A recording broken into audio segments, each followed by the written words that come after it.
should be in place, like your your complaint secretariat, and also your procedures that are available to them to be able to view. Now, about the investigation, sir, Attorney Uralbal raised a very good point about the default investigation for local police. Remember what happened in Cagayan de Oro?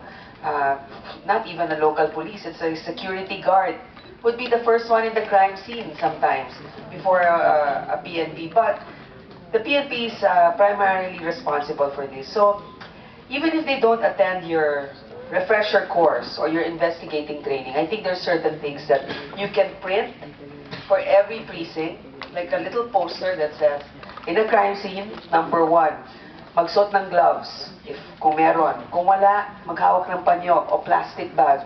Number 2, huwag tapak-tapakan. You know, very, kung meron kayong cellphone, gamitin ninyo, kumuha ng litrato, at tumawag sa numerong ito para sumunod ang formal investigation. There's certain things that are just practical. In the meantime that our structure is not yet in place. This is just a suggestion, if you can follow that. Let's have more meetings. Medyo na, ko yung